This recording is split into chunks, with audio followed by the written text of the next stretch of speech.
प्रीति सभी बच्चों को नाश्ते के लिए बुलाने आई। सब उठकर तैयार हो चुके थे और इस वक्त प्रीति के साथ बाहर जाने को तैयार थे, लेकिन हनी और बनी अभी बिस्तर पर लेटे हुए थे। हनी, बनी, क्या हुआ? तुम दोनों अब तक उठे नहीं? जाओ जल्दी फ्रेश हो जाओ, नाश्ता तैयार है। दोनों ने प्रीति की तरफ देखा। देव और देविका दोनों अपनी माँ को दोनों तरफ से लिपट कर खड़े थे। इस तरह से देव और देविका को प्रीति से लिपटा देख हनी और बनी एक दूसरे की तरफ उदास नज़र से देखकर बोले, हमें भूख नहीं है, हमें नहीं खाना। क्या हुआ? तबीयत तो ठीक है तुम्हारी? कहकर प्रीति ने खुद को देव और देविका से छुड़ाया और आकर हनी और बनी के सर पर हाथ रख कर देखा। टेम्परेचर तो बिल्कुल ठीक है। क्या हुआ? खाना क्यों नहीं खाना? दोनों भाई बहन चुपचाप थे, किसी ने कुछ जवाब नहीं दिया। तो प्रीति मुस्कुराते हुए बोली, पार्टी में कुछ अनाप शनाप खा लिया होगा, ओवर ईटिंग कर लिया तुम दोनों ने। कहकर प्रीति ने थोड़ा सा आंख दिखाई। देव आगे आते हुए बोला, नहीं माँ, ओवर ईटिंग तो बहुत दूर की बात है, कल रात को उन्होंने खाना भी नहीं खाया। देव की बात सुनते ही प्रीति ने देविका की तरफ देखा, जिसने सहमति में अपना सर हिला रही थी। उसके बाद प्रीति हनी और बनी की तरफ देखते हुए बोली, तुम दोनों ने खाना क्यों नहीं खाया था? हमें भूख नहीं थी इसलिए। तुम्हारी तबीयत ठीक है ना तुम दोनों की? प्रीति बोली। हनी दूसरी तरफ मुंह फेरते हुए आंख बंद करके बोला, हाँ बिल्कुल ठीक है, हमें छोड़ दीजिए, आप सब जाइए। प्रीति को बच्चों के व्यवहार थोड़ा विचित्र लगा।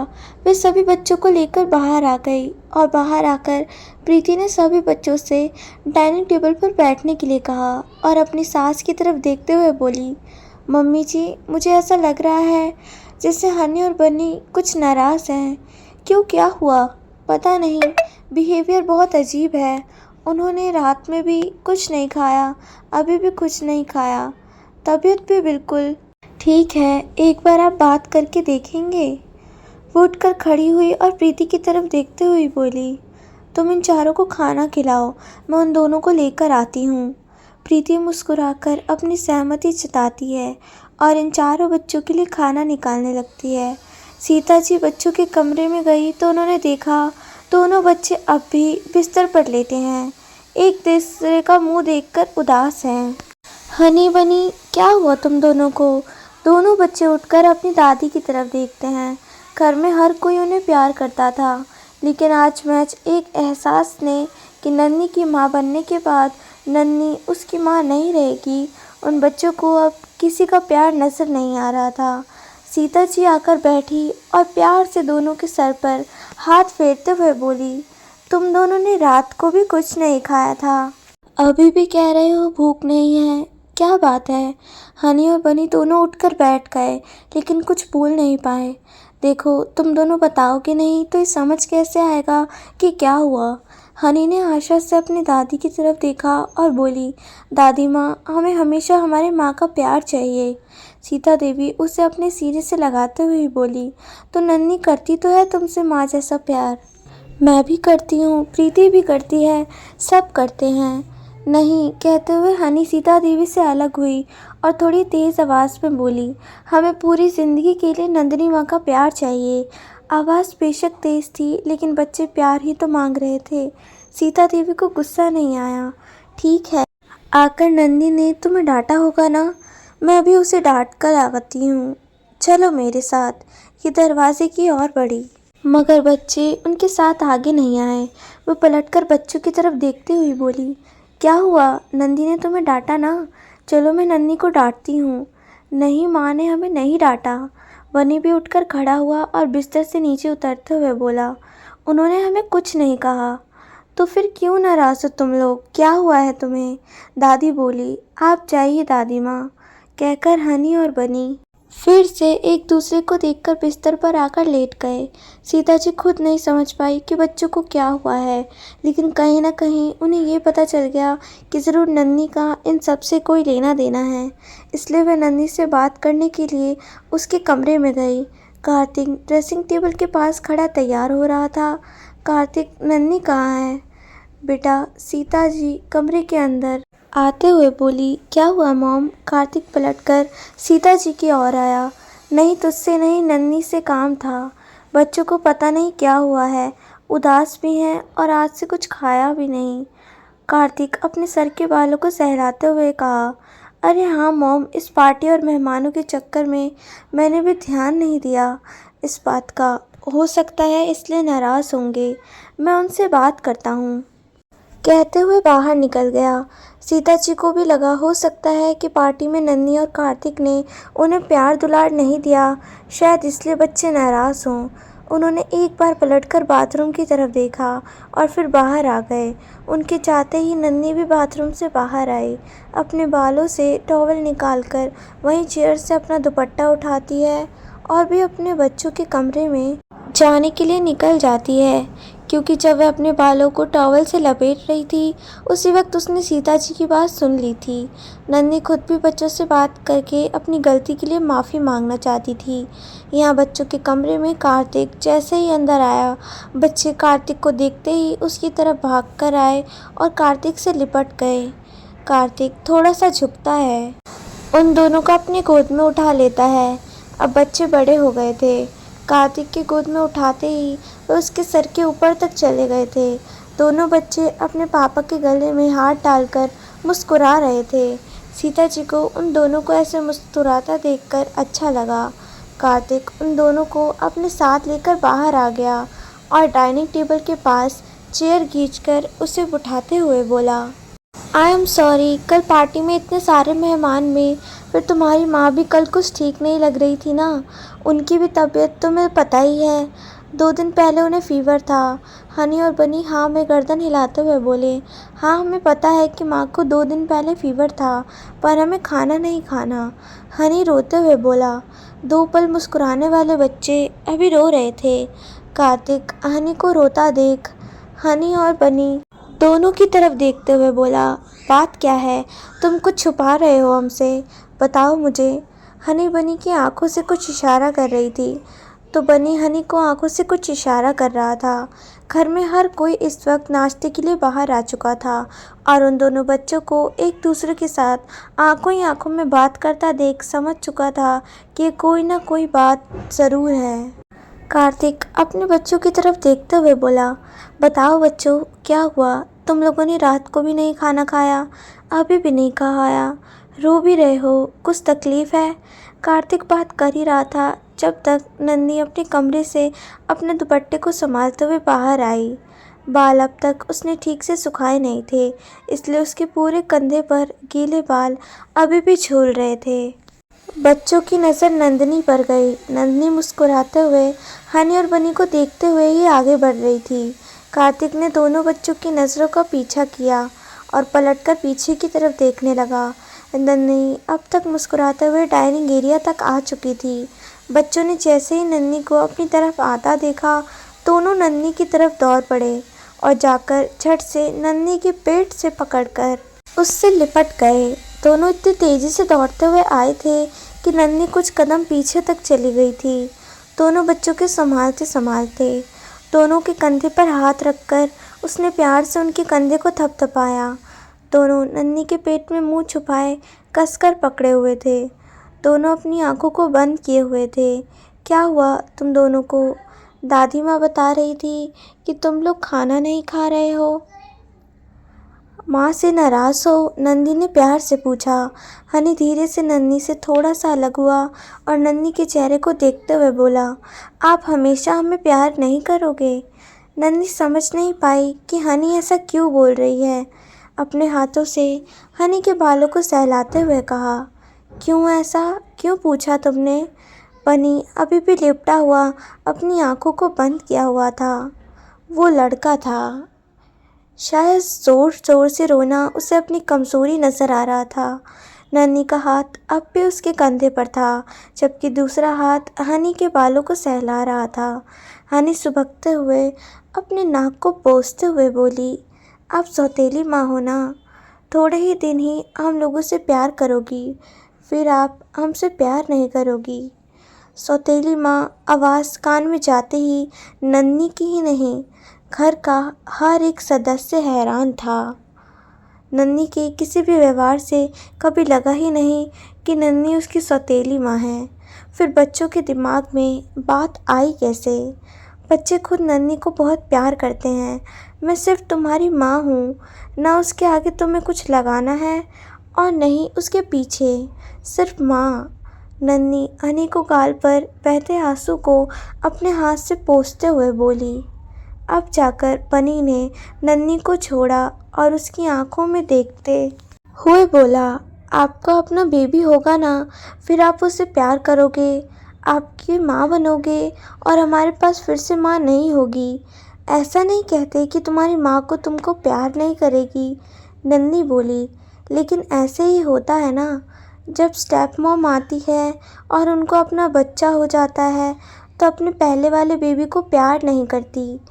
नन्ही शायद समझ रही थी कि मन में क्या सोच रहे हैं। अपने मन के अंदर के सारे सवाल और जवाब को नन्ही ने तर्कनिकार किया और मुस्कुराते हुए बोली, तुम दोनों तो मेरे सबसे प्यारे बच्चे हो। एक क्या, मेरे पास कितने भी बच्चे आ जाएं, फिर भी तुम दोनों मेरे पहले बच्चे रहोगे ना। मैं जितना प्यार आज करती हूँ उतना ही प्यार तभी भी करूँगी। नहीं, आप फिर हम भी बिल्कुल प्यार नहीं करोगे, आप भी गंदी माँ बन जाओगे। कार्तिक चिल्लाते हुए बोला, बनी जुबान संभाल कर बात करो। नन्ही कार्तिक की तरफ देखकर उसे आंखों से ना बोलने का इशारा करती है, मगर कार्तिक गुस्से में आगे बढ़ते हुए कहता है, दोबारा तुम लोगों के दिमाग में ये सारी बातें नहीं आनी चाहिए। बहुत ज़्यादा लाड प्यार हो गया तुम लोगों का, उसी का नतीजा है ये सारे सवाल जवाब। हनी बनी का हाथ पकड़कर 2 कदम पीछे चली गई। आप तो कभी हमको और कार्तिक की तरफ देखकर बोली, प्यार करते ही नहीं हो हम लोगों से। प्यार करती थी, उनका भी बच्चा होगा, वो भी हमें प्यार नहीं करेगी, हमें कोई प्यार नहीं करेगा। कहते कहते उनके कदम पीछे की तरफ जा रहे थे। सत्यम उन दोनों के कंधे पर हाथ रखते हुए कहता है, क्यों सोच रहे हो ये सब? हर कोई तुमसे प्यार करता है, हम सबका प्यार, हमें माँ का प्यार चाहिए। नन्ही फिर से आगे आते हुए बोली, तो मैं भी तो आपसे प्यार करती हूँ मेरा बच्चा। एक बात बताओ कि कभी तुम्हें लगा कि मैं तुम्हें प्यार नहीं करती? नहीं लगा, इसलिए हमें यही प्यार हमेशा चाहिए। हनी बनी का हाथ छोड़कर नन्ही के 2 कदम करीब आते हुए बोला।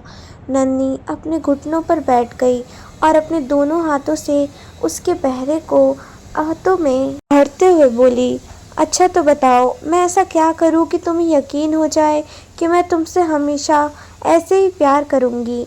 हनी बनी का हाथ पकड़ता है और अपना हाथ और बनी का हाथ नदी के सामने करते हुए कहता है, प्रॉमिस करिए हमसे कि आप हमेशा हमें प्यार करोगे और आप अपने लिए कोई नया बेबी नहीं लाओगे।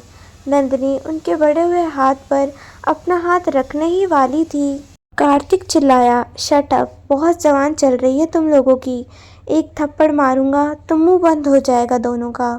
कार्तिक चिल्लाते हुए आया और दोनों के हाथों को नीचे की तरफ कर दिया। मिस्टर कपूर कार्तिक के ऐसे व्यवहार और एक दूसरे का हाथ पकड़कर अपने कमरे में भाग गए।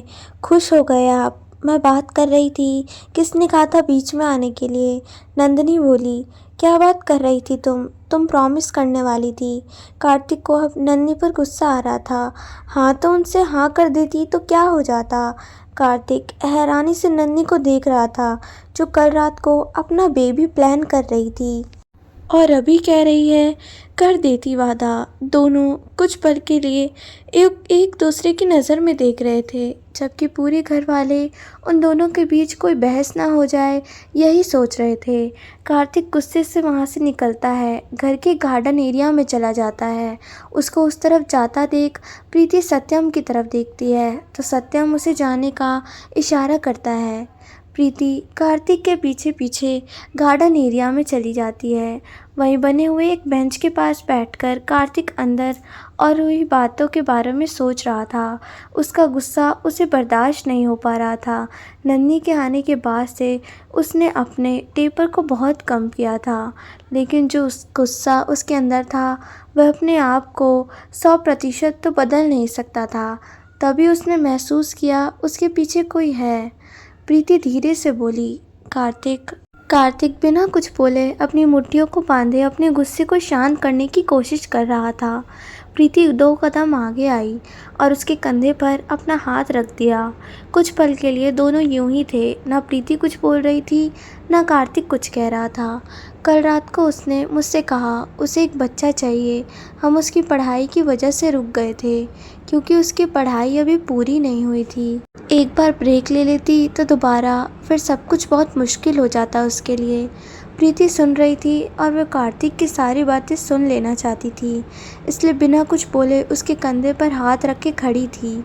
छोटे बच्चों के चक्कर में आदत उनसे कैसा वादा कर रही है, इस वादे को पूरा नहीं कर पाएगी तो बच्चे और ज़्यादा नाराज़ हो जाएंगे उससे, और पूरा करेगी तो खुद पूरी जिंदगी बच्चों के बिना रह जाएगी। कार्तिक बोला।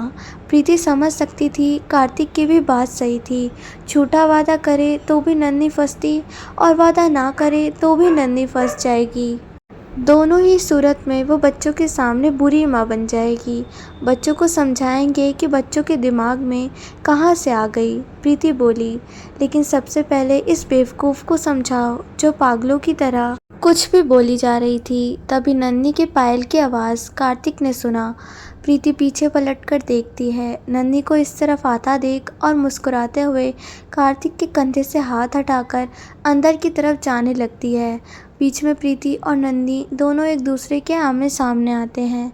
नन्ही मुस्कुराकर अपनी पलकें झपकाकर प्रीति को निश्चित रहने के लिए कहती है और खुद कार्तिक की तरफ बढ़ जाती है।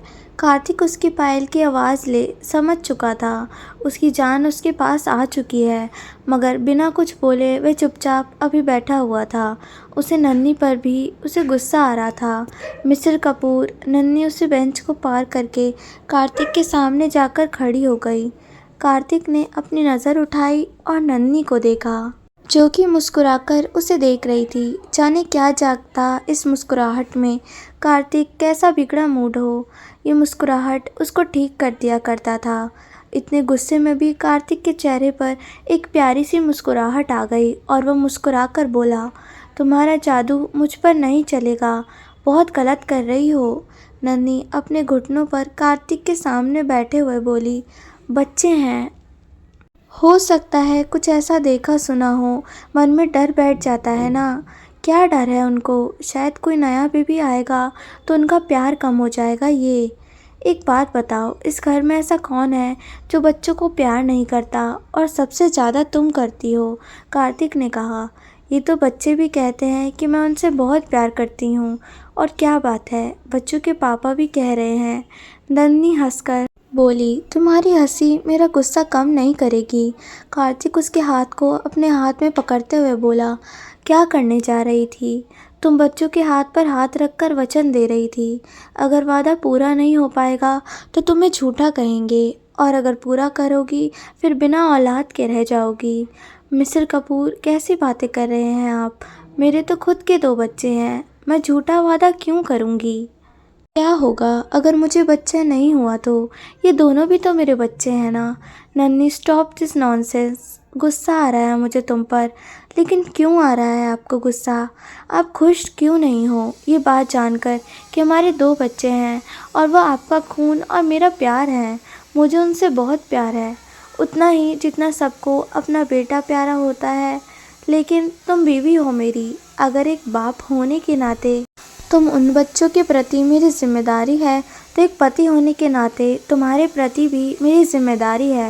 मैं तुम दोनों को किसी को भी तकलीफ़ में नहीं देखना चाहता, लेकिन क्यों आ रहा है आपको गुस्सा? आप खुश क्यों नहीं हो? मैं कौन सा कह रही हूँ कि आप अपनी जिम्मेदारी नहीं निभा रहे हो? आप बेस्ट हस्बैंड हो और पापा भी, एंड आई लव यू। कल रात को हम बेबी प्लान कर रहे थे, अब मुझे ये डायलॉग सुना रही हो? कार्तिक उसके चेहरे पर आने वालों को अपने हाथों से पीछे की तरफ करते हुए बोला, मिस्टर कपूर, हम प्लान कर रहे थे एक ऐसा बेबी जो इस दुनिया में भी नहीं आया, पर हमारे सामने हमारे 2 ऐसे बच्चे हैं जो इस दुनिया में हैं, हमें देख रहे हैं, हमसे प्यार करना चाहते हैं। जो कल आएगा हम उसके लिए जो हैं उसे कुर्बान कर रहे हैं। कार्तिक हैरत भरी नज़रों से नन्ही को देख रहा था। ये यकीन नहीं कर पा रहा था कि आज के दौर में भी कोई ऐसा अच्छा हो सकता है। कल जाने कितनी बार नन्ही खुद माँ बनने की इच्छा जाहिर कर रही थी। बेबी के बारे में बात करते वक्त उसकी आंखों में चमक देखते ही नहीं बनता था। बच्चों के लिए अपने उस खुशी को छोड़ने को तैयार थी। कार्तिक ने नन्ही का हाथ पकड़ा और जोर से अपनी तरफ खींचा। नन्ही घुटनों पर बैठी हुई थी। वह उठकर कार्तिक के सीने से लिपट गई। कार्तिक ने उसे कस कर पकड़ा हुआ था, जिसे नन्ही अपने कमर पर महसूस कर पा रही थी। बहुत खुद को शांत करने की कोशिश कर रहा था। मैं खुश हूँ और मैं ठीक हूँ। मुझे आपके अलावा कुछ नहीं चाहिए, अपना बच्चा भी नहीं चाहिए। ये सुनते ही कार्तिक पकड़कर नन्ही के और ज़्यादा कस गई। नन्ही, जिसको थोड़ा थोड़ा दर्द होने लगा था, कसमसाती हुई बोली, मुझे आपको देखना है। कार्तिक उसे अपने सीने से लगाए रखा था। मिस्टर कपूर, मुझे आपको देखना है और आपने कहा था आप मेरी हर बात मानोगे। कार्तिक ने अपनी पकड़ को थोड़ा सा ढीला किया। नन्ही ने सर को कार्तिक के सीने से हटाकर उसके माथे से जोड़ते हुए कहती है, आप मेरे हो, मैं आपकी हूँ। हमारे 2 बच्चे हैं। हमारे पास एक प्यारा सा परिवार है। जिंदगी जीने के लिए ये बहुत है। कार्तिक कुछ कहे बगैर बस उसकी बात सुन रहा था। दुनिया की सारी खुशियाँ एक तरफ और आपका प्यार एक तरफ। इसके लिए तो मैं 10 जन्म लेकर भी आ सकती हूँ। नन्ही ने कार्तिक की आंखों में देखते हुए कहा, आई लव यू। कार्तिक ने कि इतने धीरे से कहा था कि नन्ही उसके आवाज़ की कंपन से ये समझ सकती थी कि कार्तिक अपने आप को रोने से कितना कंट्रोल कर रहा है। उसने प्यार से कार्तिक के माथे पर अपना होठ रखते हुए उसकी गोद में कंफर्टेबल होकर बैठते हुए बोली, लव यू टू। मैं बच्चों से बात करूँगा, पर तुम्हें मेरी कसम है, अगर तुमने ऐसा कोई वादा उनसे किया तो। मिस्टर कपूर, नन्ही कार्तिक के मुंह पर हाथ रखते हुए बोली। कार्तिक ने उसके हाथ को पकड़ा और अपनी गर्दन को ना में हिलाते हुए कहा, हर एक फैसला अकेले ही ले सकती। मैं बात करूँगा दोनों से। हम बच्चों की हर जिद को पूरा नहीं कर सकते। नन्ही, तुम्हारा प्यार मैं समझ रहा हूँ। आज एक जिद कर रहे हैं, कल को कुछ और कहेंगे। हम उन्हें बिगाड़ नहीं सकते। आप मुझसे ज़्यादा समझदार हैं। शायद आप ठीक हो। मैं उनसे वादा नहीं करूँगी, पर उन्होंने कल रात से कुछ खाया नहीं है। डोंट वरी, मैं जा रहा हूँ, उनके पास बात करूँगा। मैं भी प्यार करता हूँ उनसे, बस तुम्हारी तरह जता नहीं पाता। नन्ही मुस्कुरा के कार्तिक के चेहरे को अपने हाथ से सहलाते हुए बोली, तो जताना भी सीख लीजिए मिस्टर कपूर। अब वह ज़माना नहीं रह गया जब बाप कठोर हुआ करता था। आजकल के पापा बच्चों के साथ फ्रेंडली होते हैं। कार्तिक ने अपने चेहरे पर नन्ही के हाथ को पकड़ते हुए बोला, तुम हो ना मुझे समझने के लिए। तुम्हें जब कभी लगे मैं गलत कर रहा हूँ, संभाल लेना मुझे और आप मुझे। कार्तिक, नन्ही झट से बीच में बोली। कार्तिक फिर से अपने करीब खींचकर गले लगा लेता है और कुछ पल के लिए उसे अपने गले से लगाए वहीं रहता है। दोनों बच्चे अपने कमरे में बैठे हुए देर तक रोते रहे। घर के बाकी बच्चे देखकर बस उन्हें क्या हुआ है यही सोच रहे थे। उन लोगों को बिल्कुल अंदाज़ा नहीं था कि बात क्या है। हनी बनी, कार्तिक की आवाज़ आई तो 6 के 6 बच्चे एक साथ कार्तिक की तरफ घूम कर देखने लगे। अपने हाथ में एक बड़ी सी थाली में अलग अलग तरह की चॉकलेट, आइसक्रीम, सैंडविच और जूस का ग्लास, सब कुछ था। कार्तिक अंदर आया, उसके पीछे पीछे रिक्की भी आई। कार्तिक ने जैसे ही थाली को टेबल पर रखा, रिंकी, हनी और बनी को छोड़कर बाकी सभी बच्चों का हाथ पकड़कर अपने साथ लेकर बाहर चली गई। दोनों बच्चे बस बेड पर बैठे हुए। कार्तिक ने उस प्लेट को बेड पर रखा, खुद भी पलथी मारकर उनके सामने बैठ गया। हनी और बनी दोनों ने रात से ही कुछ नहीं खाया था। भूख लगी थी दोनों को। भले ही अपनी ज़िद में इस वक्त वे खाना खाने से इनकार कर रहे थे, लेकिन इस बात से इनकार नहीं किया जा सकता कि दोनों भूखे थे। और अगर किसी भूखे बच्चे के सामने चॉकलेट, आइसक्रीम, जूस लाकर रख दो तो शायद ही कोई होगा जिसके मुंह से पानी नहीं आएगा। कार्तिक ने अपना हाथ बढ़ाकर हनी के हाथों को पकड़ते हुए कहा, क्या हुआ मेरे बच्चों को? इतनी ज़्यादा नाराज़ है अपने पापा और मम्मी दोनों से। तभी घर से पायल की आवाज़ आई और नन्ही दरवाजे पर आकर खड़ी हो गई। दोनों ने सामने नन्ही की ओर देखा। कार्तिक जानता था नन्ही पीछे है, पर वह पलटा नहीं। हनी बनी, अपने पापा से बताओ क्या बात है, दोनों क्यों इतने परेशान हो, और कल तक अपनी माँ के साथ इतने खुश रहने वाले मेरे बच्चे अचानक अपनी मम्मी से नाराज़ क्यों हैं? कार्तिक ने प्यार से कहा। हनी नन्ही की तरफ देखते हुए ही बोला, हम दोनों भी माँ से नाराज़ नहीं हैं, हम दोनों उनसे बहुत प्यार करते हैं। नन्ही दरवाजे पर ही दरवाजे से चौखट से टेक लगे अपने हाथों को मोड़ी खड़ी थी और मुस्कुराकर तीनों की तरफ ही देख रही थी। तो फिर आपने ऐसा क्यों कहा कि अगर मम्मी न्यू बेबी लेगी तो आपसे प्यार नहीं करेगी? दोनों बच्चे एक दूसरे की तरफ देखते हुए एक साथ कार्तिक को देखकर बोले, क्योंकि जब स्टेप मॉम के अपने बच्चे आते हैं तो स्टेप मॉम अपने बच्चों को प्यार नहीं करती हैं। तो आपको लगता है कि आपकी नन्ही माँ आपसे प्यार नहीं करेगी क्योंकि वो आपको गंदी माँ लगती हैं? नहीं, माँ अच्छी हैं, लेकिन अभी उनको बच्चे नहीं हैं। जब उनके बच्चे आ जाएंगे तब क्या होगा? आगे की कहानी सुनने के लिए चैनल को सब्सक्राइब करें, वीडियो को लाइक, कमेंट, शेयर ज़रूर करें।